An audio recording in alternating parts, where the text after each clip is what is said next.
ជំរាបសួរបងប្អូនអរគ្នាបាទអញ្ចឹងថ្ងៃនេះគឺយើងវិលត្រឡប់មកកាន់ថ្នាក់រៀនរបស់យើងនៅថ្នាក់ភាសាអង់គ្លេសកម្រិត2ជាមួយគ្នាហើយថ្ងៃនេះគឺ teacher មាននៅមេរៀនមួយបាទតាក់ទងទៅនឹងការដែលយើងបញ្ចេញនៅការ react ទៅលើដំណឹងល្អជាមួយនឹងដំណឹងមិនល្អបាទ react ហ្នឹងបើយើងនិយាយនេះទៅគឺជាការដែលយើងប្រតិកម្មដោយឃើញភ្លាមណាឧទាហរណ៍ថាយើងជួបហេតុការណ៍អីមួយឧទាហរណ៍ថាយើងជួបរឿងតក់ស្លុតមួយអញ្ចឹងយើងបញ្ចេញ react បែបអូបង្ហាញពីការដែលយើងភ័យខ្លាចនឹង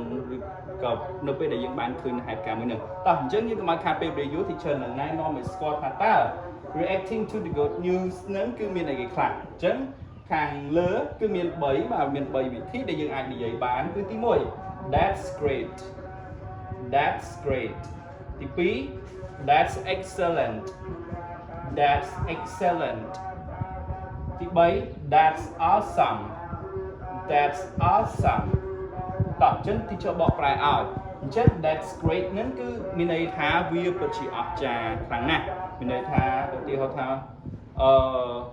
មានតែគេនិយាយប្រាប់យើងពីរឿងណាមួយល្អឧទាហរណ៍ថាអូម្សិលមិញខ្ញុំបានប្រឡងជាប់អញ្ចឹងយើងបញ្ចេញពី reacting to good news ទៅកាន់គេគឺ wow that's great មានន័យថាអូវាពិតជាអស្ចារ្យខ្លាំងណាស់ that's excellent បាទវាជាការប្រសើរខ្លាំងណាស់បាទអញ្ចឹងខាងលើឯ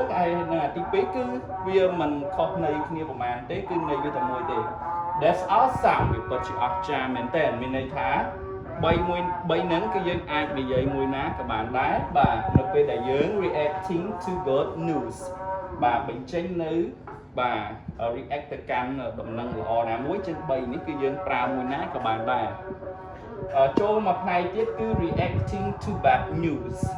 បាទអញ្ចឹងគឺជាការបញ្ចេញនៅ react ទៅកាន់រឿងឬក៏ព័ត៌មានដែលវាមិនល្អដូចដែល teacher បាននិយាយខាងដើមវីដេអូអញ្ចឹងឧទាហរណ៍ថាយើងឃើញហេតុការណ៍ណាមួយឧទាហរណ៍ថាយើង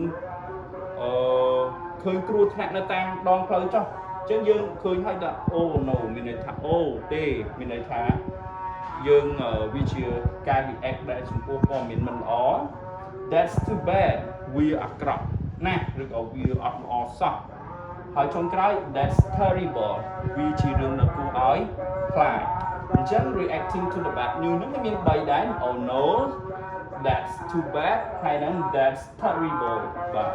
អញ្ចឹង3នេះបងអូនអាចនិយាយមួយណាក៏បានដែរគឺវាអត់ខុសទេន័យវាតែមួយទេអញ្ចឹងទាំង3លើទាំង3ក្រោមគឺបងអូនអាចរើសមួយមកនិយាយក៏បានដែរបងអូនគិតថាមួយណាបងអូនអាចចងចាំបងអូននិយាយមួយនឹងចោះអត្ថន័យគឺវាមិនខុសគ្នាទេន័យវាតែមួយទេអរគុណច្រើនចំពោះមេរៀនសម្រាប់ថ្ងៃនេះសង្ឃឹមថាបងប្អូននឹងស្គាល់នៅការ react ទាំង3ទៅកាន់ good news ជាមួយនឹងការ react ទាំង3នៅក្នុងbad news ដូចគ្នាដែរអរគុណច្រើនជួបគ្នាវីដេអូក្រោយ teacher នឹងមានមេរៀនចែករំលែកជូនបងប្អូនជាបន្តទៀតអរគុណបាទសូមព្រះប្រទានពរ